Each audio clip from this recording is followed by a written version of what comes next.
বন্ধুরা, আশা করি সবাই ভালো আছেন। আজ আমি নিয়ে এসেছি একটা স্কিন কেয়ার প্রোডাক্টের রিভিউ, যেটা নিয়ে অনেক প্রশ্ন করেন।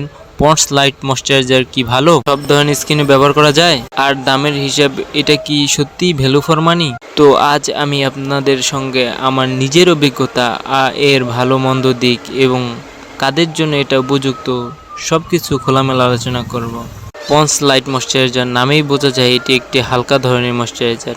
এটি মূলত ভিটামিন ই এবং গ্লিসারিন দিয়ে বানানো হয়েছে, যেটা ত্বকের ময়শ্চারাইজার ধরে রাখতে এবং নরম স্মুথ করে। এই ময়শ্চারাইজারটি সব ত্বকের জন্য উপযোগী বলে দাবি করা হলেও আমার অভিজ্ঞতা এটি বিশেষ করে নর্মাল থেকে অয়েলি স্কিনের জন্য বেশ উপযোগী।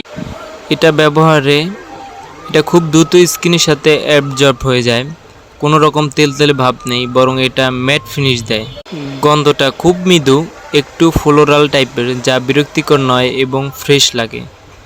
ত্বক ফ্রেশ আর সফট মনে হয়। আর মেকআপ করার আগেও এটা প্রাইমারের মতো বেশ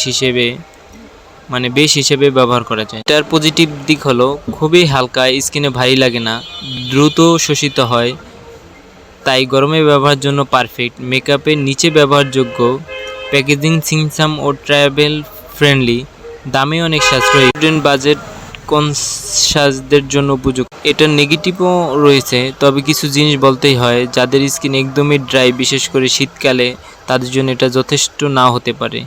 তখন হয়তো এর সঙ্গে কোনো হেভিয়ার ময়শ্চারাইজার মিশিয়ে দিতে হবে। আর একটা ব্যাপার, এটা যদিও কমেডোজেনিক না, তবু একদম সেনসিটিভ স্কিনে আগে প্যাচ টেস্ট করে নেবেন।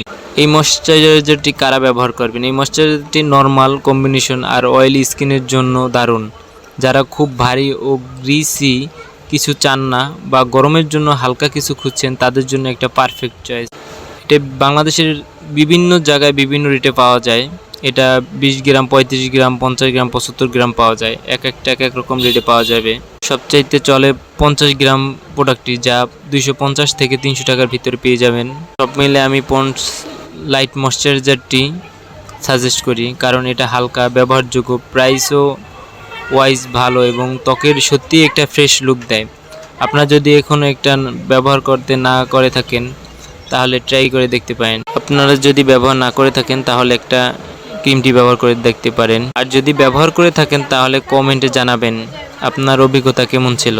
আর বলবো, ভিডিওটি ভালো লাগলে লাইক দিন, সাবস্ক্রাইব করতে ভুলবেন না। আর স্কিন কেয়ার রিভিউ পেতে সাথে থাকুন নিয়মিত।